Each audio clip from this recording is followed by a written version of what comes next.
폭우가 그렇게 내리더니 또 언제 그랬냐는 듯 다시 더워졌네요. 저는 비가 올 때면 갑자기 울컥해지곤 해요. 매일 밤마다 퇴근해서 이렇게 사연글을 읽는 게 저의 낙이었는데 이번에는 제가 이렇게 사연을 보내는 날도 오네요. 다들 여자분이신 것 같아서 보낼까 말까 고민을 많이 했는데 갑자기 없던 용기가 생겨 한 글자씩 저의 이야기를 적어 보냅니다. 저는 경기도에 사는 40대 아저씨입니다. 제 이야기를 잠깐 드려보자면 저는 10년을 넘게 만난 여자친구가 있었어요. 그 여자친구와 결혼을 약속하고 그렇게 준비를 하던 중에 여자친구가 어느 날 저에게 이별을 고하더라고요. 처음에는 어리둥절해서 물어봤어요. 진이야, 제발 한 번만 만나서 이야기 좀 하자. 어떤 마음이 너를 변하게 만든 거야? 만나기 싫다던 여자친구 집에 매일매일 하루도 빠짐없이 찾아갔더랬죠. 그때마다 거절하던 여자친구가 이번에는 만날 마음이 들었는지 저를 집으로 들어오라고 하네요. 오빠, 그만 서 있고 들어와서 이야기해. 그렇게 저는 한껏 부푼 마음으로 여자친구네 집에 들어가서 이야기를 나눴어요. 오빠, 나 오빠랑 10년 만나면서 행복한 일도 많았지만 슬픈 일도 많았어. 오빠랑 있으면 너무 편해. 근데 정말 편하기만 해. 그래서 결혼을 해도 내가 행복할 것 같지가 않아서 그래. 그럼 내가 더 노력하면 되지. 네가 원하는 사람으로 맞춰보려고 내가 노력할게. 그렇게 1시간을 매달리니 여자친구가 그러네요. 오빠, 나 사실 다른 남자 생겼어. 그 사람이랑 잘해보고 싶어. 미안해. 라고요. 마음을 접어야겠다 싶더라고요. 저는 집에 돌아오면서 한참을 울었습니다. 그때 참 요즘처럼 많은 비가 내리더라고요. 저는 연애를 하는 동안 따뜻한 마음을 주었다고 생각했지만 정작 그 상대는 그 마음이 독, 부담이 되었다고 하네요. 처음에는 머리를 한 대 얻어맞은 것처럼 얼얼함이 지속되었어요. 내가 잘못한 것일까? 상대방이 잘못한 것일까? 내가 너무 사람에게 쉽게 마음을 준 것이 잘못이었을까? 한동안은 내 머릿속을 흔들던 질문들이 어느샌가 차분해지기 시작하네요. 내가 어떻게 할 수 있는 게 아니구나. 라는 문장이 제 머리를 스쳐 지나갈 때 보란듯이 잘 살아내겠다고 생각했어요. 살면서 누군가에게 마음을 주는 일은 참 어렵지만 한번 마음을 주기 시작하면 나도 모르게 자꾸만 더 주고 싶어지는 게 사람 마음인 것처럼 멈출 수 있고 멈추면 좋겠지만 그렇게 되지 못했을 때 이런 결과는 생각하지 못했었던 제 자신에게 스스로 위로와 채찍을 건네기로 했어요. 누구의 잘못도 아니니 더 성장하리라 다짐을 하고 그날부터 열심히 회사도 다니고 여자친구 만나면서 못 만났던 지인들도 만나고요. 그러다 보니 훌쩍 시간이 흘러 어느새 저는 30대 중반이 되어 있었네요. 이따금씩 전 여자친구의 소식이 간간히 들려왔지만 많이 사랑했던지라 잘 살기를 누구보다 바랬지요. 어느 날 친구놈이 전화가 오네요. 야, 잘 지냈냐? 동호야, 오랜만이다. 나야 뭐 그럭저럭 잘 지냈지. 너는 잘 지내? 나도 뭐 그럭저럭이지. 요새 진이 소식 들은 거 있어? 라고 갑자기 물어보네요. 그래서 없다고 하니 전 여자친구가 결혼한다고 친구놈이 조심히 얘기하더라고요. 그 얘기에 울컥도 했지만 애써 괜찮은 척 말했어요. 아, 그랬구나. 잘 됐다. 진이도 이제 결혼해서 잘 살아야지. 하며 친구놈과 나중에 술이나 한잔 하기로 하고 전화를 그렇게 끊었어요. 그리고 나서 얼마나 울어 제꼈는지 아침에 회사에 가서 다들 어제 라면 먹고 잤냐고 물어볼 정도였다니까요. 그렇게 진이 결혼 소식을 듣고 저는 한 번 또 무너졌지만 그래도 이왕 결혼하는 거 잘 살았으면 싶은 마음이 컸어요. 저도 몇 달 뒤에 친구놈이 소개팅을 해준 친구랑 잘 돼서 서로 비슷한 점도 많고 또 너무 친한 친구라 저도 이제는 용기 내서 다른 사람을 만나보기로 했네요. 그 여자친구는 저랑 사귀는 내내 저에게 먼저 밥은 먹었냐, 잠은 잘 잤냐, 정말 잘 챙기는 사람이었어요. 저희 부모님께도 소개를 시켜줄 정도로 진지하게 만난 사이이기도 했거든요. 그렇게 저도 조금씩 제 자리를 찾고 전 여자친구를 잊어가던 찰나에 갑자기 새벽에 정말 익숙한 번호로 전화가 오네요. 한 번도 잊지 않았던 번호, 바로 전 여자친구였어요. 왜 이 시간에 전화를 했을까? 처음에는 받지 말까 하다가도 사람 마음이 왜 이렇게 간사한지 저도 모르게 전화를 받고 있더라고요. 여보세요? 오빠, 나야. 잘 지냈어? 아, 진이구나. 잘 지냈지. 너 결혼했다는 소식은 동호 통해서 들었어. 축하해. 차마 갈 용기는 나지 않아 마음속으로 축하를 했네. 그랬구나. 그냥 갑자기 술을 마셨는데 우리가 자주 가던 곳에 와서 오빠 생각이 많이 나서 연락을 해봤어. 아, 고마워. 잘 살고 진심으로 결혼 축하해. 라고 끊으려는 순간 갑자기 저에게 잠깐 만날 수 있는지 묻더라고요. 저는 너무 당황했지만 차마 만날 수 없다고 이야기할 수 없어 만나기로 했습니다. 저희 집으로 온다길래 처음에는 밖에서 만나자고 했지만 너무 늦은 시간으로 집으로 온다고 하네요. 그렇게 우리는 만났고 서로 한참을 추억 속 이야기를 하게 되었어요. 오랜만에, 정말 오랜만에 느껴보는 그 추억의 진이도 잊지 않았구나 싶어서 내심 기쁘기도 했고요. 여자친구한테는 정말 미안했지만 사람 마음이 뜻대로 되지 않더라고요. 그렇게 우리는 일주일에 한 번, 또 많게는 두 번 저희 집에서만 만남을 가졌어요. 그러다가 어느 날은 자연스레 잠자리도 하게 됐죠. 한 번, 두 번, 세 번. 그 횟수가 많아지고 저는 더 이상 이대로는 안 될 것 같다 진이에게 솔직히 말을 했어요. 진이야, 내가 정말 미친놈이야. 너 결혼한 거 아는데도 내가 이런 행동을 했다는 게 정말 미안하다. 우리 두 번 다시는 만나지 말자. 라고요.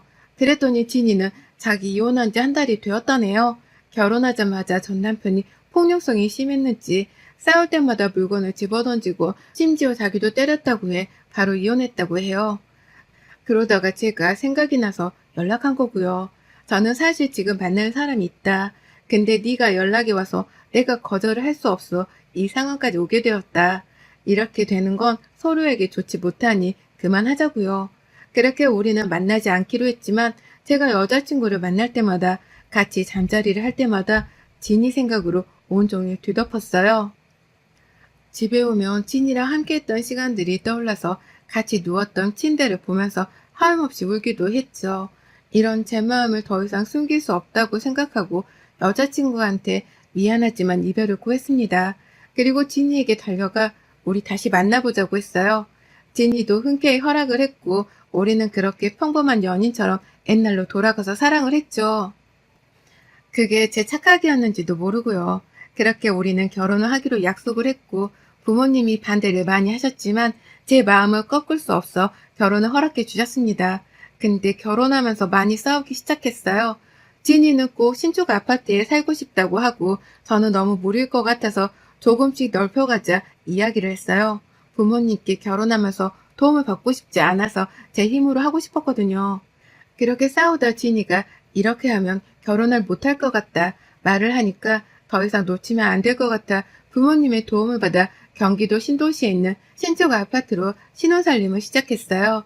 매일매일이 행복에 겨워서 살 만큼 우리는 정말 행복했어요. 빨리 아이도 가지고 싶고 이제 저도 외벌이로 살 수 있을 정도의 연봉이 되어서 진이에게 이야기를 건넸죠. 자기야, 이제 우리도 애기 가질까? 지금 내 연봉이면 충분히 외벌이로 살 수 있잖아. 오빠, 나는 우리 둘이 좀 더 즐기다가 가지고 싶어. 조금만 더 있다가 아이 갖자. 라고 하길래 아직 우리 둘이 좋구나 싶어서 그렇게 철석같이 믿고 기다렸죠. 그때까지는 아무런 의심이 없었어요. 찐이는 저희 부모님이랑도 너무 잘 지내고 저희 집이 딸이 없는데 딸처럼 알뜰살뜰 엄마 아빠를 챙기더라고요. 그런 모습도 너무 예뻐 보였죠. 저희 엄마가 음식 솜씨가 굉장히 좋으신데 저희가 큰 집이라 제사를 꼭 지내는데 제사 때 먹어본 전이 너무 맛있다고 엄마한테 전화해서 전 만들어 달라고 애교도 부리더라고요.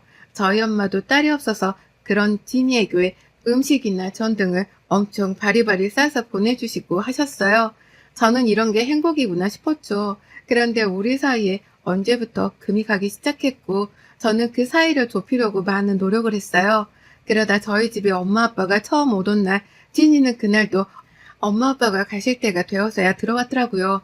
생전 그런 적이 없었는데요. 어머니와 아버님 오셨어요? 진이야 왔구나. 얼굴 꼭 보고 가려고 했는데 이렇게 왔네. 라고 저희 어머님이 말을 건네니 네 죄송해요. 일이 너무 많아서요. 라고 하더라고요. 그렇게 그날은 엄마 아빠랑 집으로 가시고 저는 진이랑 둘이 이야기를 했죠. 아무 일도 없다고 하는데 도대체 무슨 일이 있어서 이러는지 물어보는데도 딱 잡아서 아무 일도 없다고 하더라고요. 그러다 그 사건이 터졌어요. 회사에 누가 찾아왔다고 해서 나가니 어떤 말끔하게 생긴 남자분이시더라고요. 누구신지 저를 찾으신다고 해서요. 아, 안녕하세요. 박진희 씨 아시죠? 네, 저희 와이프인데 무슨 일이세요? 그 사람이 들려준 이야기는 그야말로 충격적이었어요. 지금 이 남자분은 강남의 유명한 룸사롱에 있는 총괄 매니저라고 소개했어요. 지니의 가명은 나타샤로 강남 신사 이쪽에서는 굉장히 유명한 지명 1순위라고 하네요. 근데 돈을 가불해 놓고 가게도 나오지 않고 잠수를 타길래 물어물어 저를 찾아왔더라고요. 돈을 달라는 이야기였겠죠. 빌린 돈이 얼마냐고 물어보니 값을 받은 돈이 자그만치 1억이라고 하네요. 처음에는 이게 무슨 사기인가 싶어서 믿지 못하겠다고 증거를 대보라고 하니 제 와이프가 다른 남자들이랑 찍은 사진들이 수두룩하더라고요. 키스하는 사진 거의 다 벗지만 않았을 뿐 남자 무릎 위에 있는 사진 등을 보여주네요. 처음에는 믿지 않았지만 이 사진들을 보니 지금까지 했던 행동들이 이해가 가더라고요. 결혼하고 나서도 나간 거 보니 저랑 결혼한 의미가 없었네요. 그렇게 멍하니 있다가 회사에 반차를 내고 무작정 나왔어요. 먼저 사실 확인을 위해서 진이랑 가장 가까이 지내는 친구를 찾아갔죠.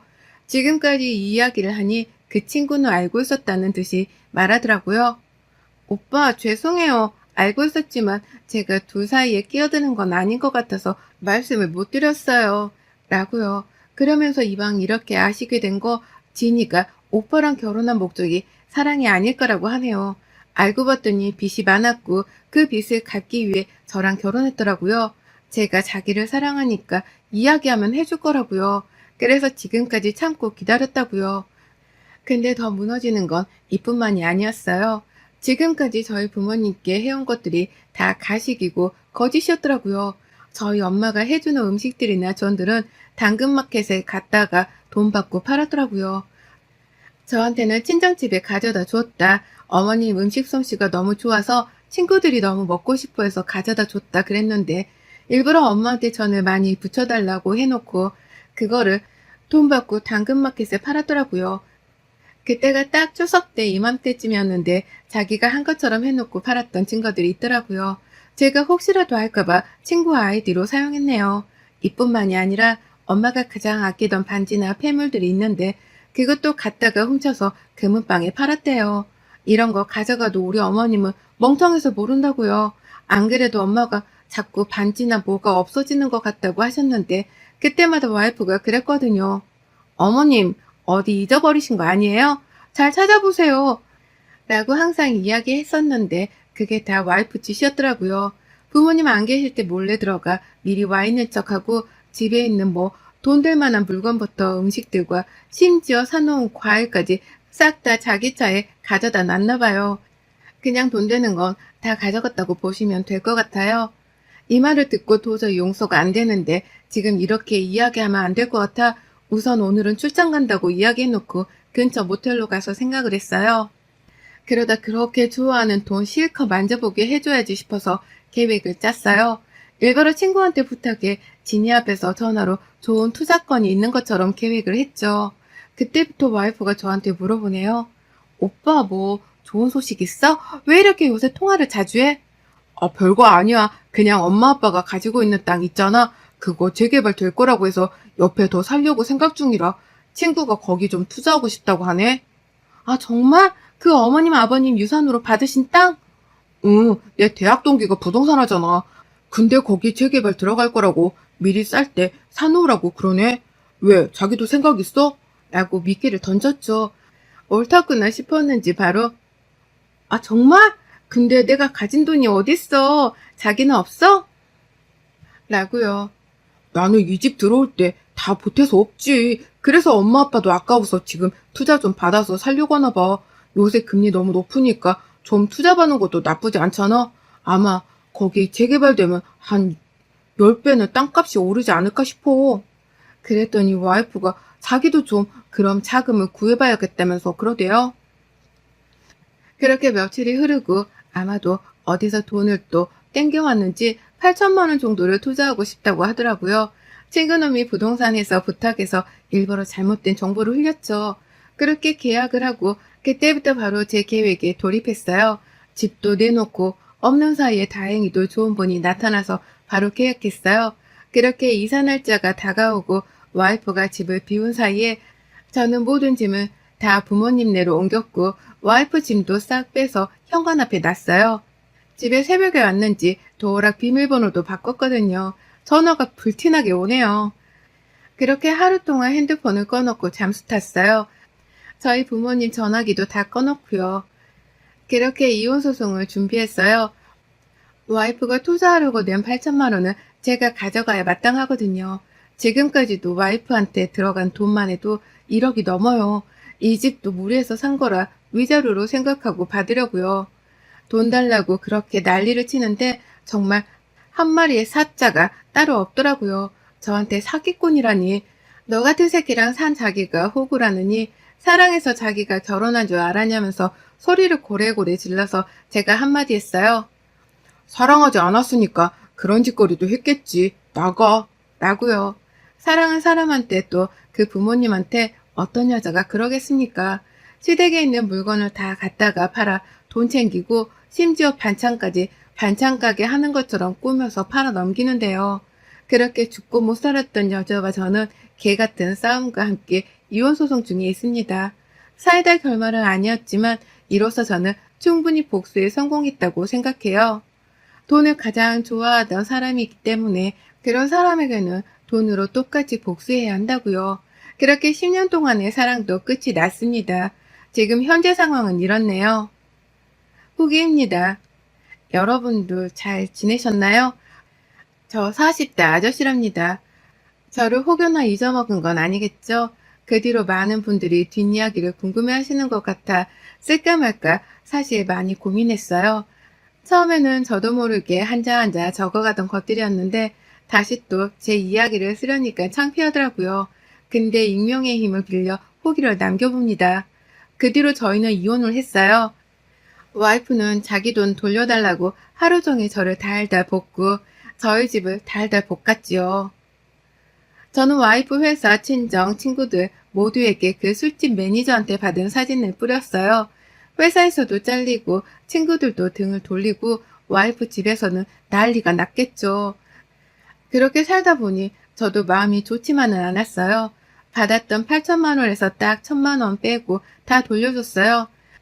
저 사람도 살 길은 찾아야 싶겠다 해서요. 1천만 원은 어떻게 보면 적은 돈이겠지만 제가 지금까지 마음고생한 위자료라고 생각하고 돌려주지 않았어요. 그렇게 시간이 흐르고 정말 저에게 복이 찾아온 건지도 모르겠네요. 시골의 땅들을 유산으로 받으신 부모님께서 정말 그 땅에 리조트가 크게 들어올 계획이라 땅값이 정말 많이 올랐더라고요. 근데 부모님께서 저에게 옛날부터 해보고 싶은 일들을 해보라고 지원을 해주셨어요. 제 꿈이 원래 요리를 참 좋아해서 셰프가 되는 게 꿈이었거든요. 근데 그 길이 만만치 않잖아요. 그래서 접고 살았는데 이번 기회가 돼서 그동안 집에서 혼자 갈고 닦았던 실력과 아시는 분이 레스토랑을 크게 해서 거기서 배웠던 것들을 가지고 서울은 아니지만 경기도에 조그만한 땅을 사서 카페 앤 레스토랑을 오픈하게 되었어요. 거기서 나오는 수익은 당연히 부모님한테도 나눠드리려고요. 그렇게 바쁘게 지내는데 전 와이프가 저를 찾아왔더라고요. 울며 불며 자기가 정말 잘못했다고 부모님에게도 무릎 꿇고 자기가 빌겠다면서 제발 자기를 받아달라고요. 어디서 돈 냄새를 맡은 것 같아요. 당장 나가달라고 얘기했어요. 저희 엄마 아빠가 와 있는 곳에서도 계속 빌더라고요. 저희 엄마 아빠가 당장 나가라고 끌어낸다고 소리를 고래고래 지르시더라고요. 원래 굉장히 점잖은 분들이신데 너 같은 애랑은 한순간도 말을 섞고 싶지 않다고요. 얼굴조차 역겨워서 보기 싫다고요. 그 뒤로는 간간히 찾아왔는데 그때마다 제가 거절해서 지금은 뭐 지방 가서 사무직으로 일한다고 하더라고요. 들리는 소문에 빚 갚느라 힘들겠죠 뭐. 또 술집 나간다는 말도 있는데 그거는 제가 알 바가 아니니까요. 참 인생이란 게 아이러니하네요. 열심히 살다 보니 제 인생도 꽃이 피지 않을까 싶습니다. 여러분이 기다렸던 후기는 아니었을지 몰라도 저에게는 인생의 가장 큰 사이다 순간이 아니었나 싶어요. 10년 내내 한 여자만 사랑했던 저로서는 마음 한켠이 아리기도 하지만 또 한편으로는 자식 없이 이혼한 게 낫기도 싶었네요. 여러분들은 늘 행복한 일들만 가득하시길 바랍니다. 여러분의 생각은 댓글로 남겨주세요. 오늘도 시청해 주셔서 정말 감사합니다.